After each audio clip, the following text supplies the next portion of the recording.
In this video, I'll show you how to create a simple third-person follower cam, which can either be used for a racing game or, for instance, for a third-person shooter game or role-playing game, and which is fully configurable.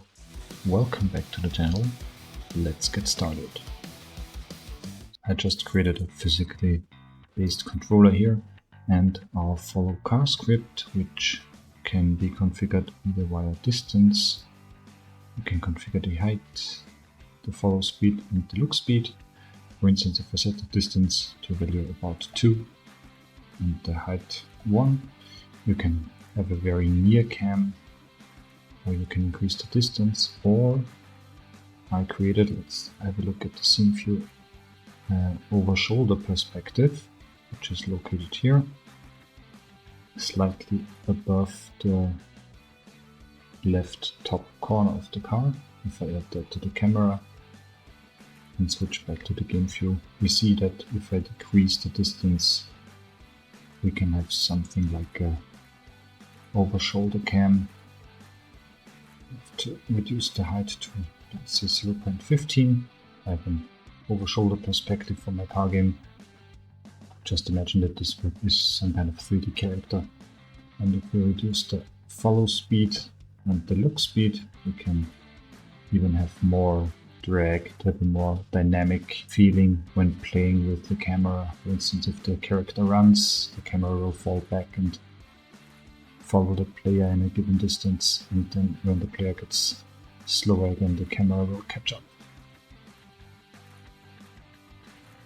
And the script, as you can see here, is very simple. Please note that I used fixed update here, as my car is moving via the physics system of Unity. If you're changing the position of the player within the normal update loop, you can use the normal update method. This does not make any difference here. And the script is pretty simple. We have a car transform, this is a player transform, or maybe the over shoulder transform. We have a distance and the height, the follow and the look speed.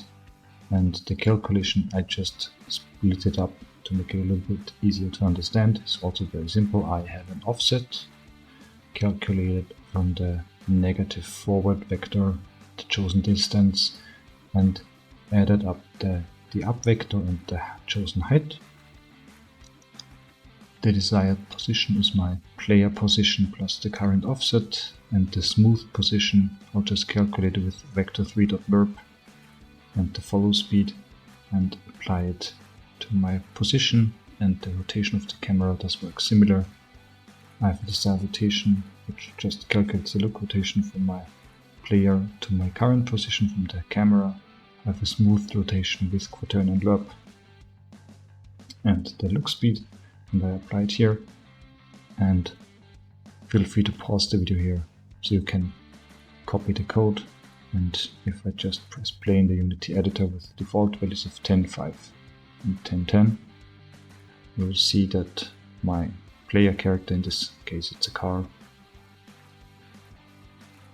will be followed by my camera, and it's not a stiff following, it's more like an offsetted follow, which will decrease the distance, and even my steering is a little bit offsetted.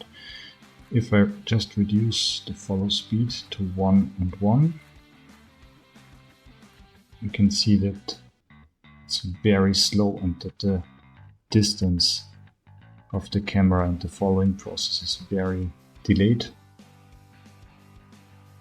If I increase the follow speed and the look speed, it's a very stiff camera which will not show any signs of drag or delay.